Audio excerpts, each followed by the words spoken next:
Augmenter entre autres l'embauche, la formation des nationaux, l'approvisionnement des biens et services en provenance des opérateurs locaux, ainsi que les capacités des acteurs locaux dans le secteur pétrolier.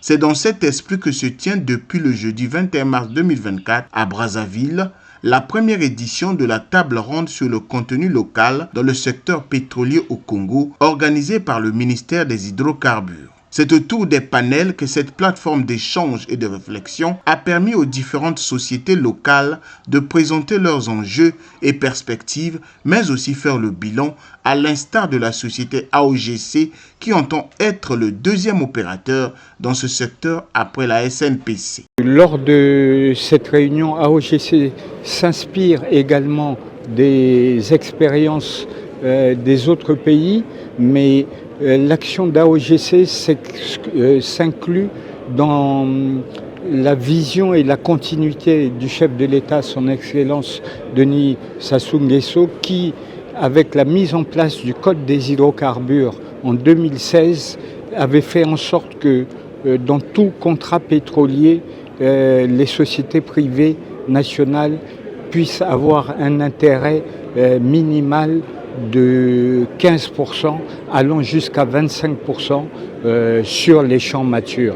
Donc il est important qu'une entreprise congolaise participe activement à la chaîne de valeur de l'industrie pétrolière, de l'exploration-production à la distribution de produits pétroliers et gaziers.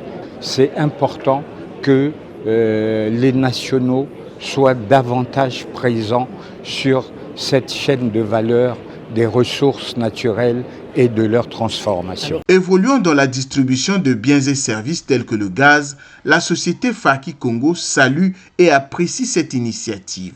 Et pour nous, vous savez que c'est le Code des hydrocarbures de 2016 qui instaure les dispositions sur le contenu local.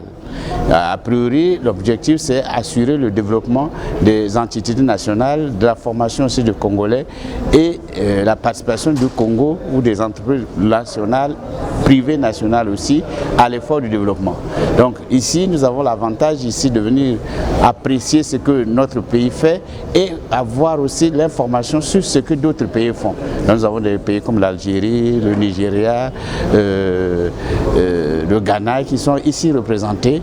Et donc, c'est une occasion d'échange d'expérience. Pour créer une entreprise, il faut un agrément de l'État, d'où la présence de l'Agence congolaise pour la création de l'emploi, ACPCE, à cette plateforme d'échange et de réflexion. Cette rencontre est capitale pour notre pays parce que nous sommes un pays qui est doté de ressources naturelles, que ce soit le pétrole, les hydrocarbures, les mines, les forêts.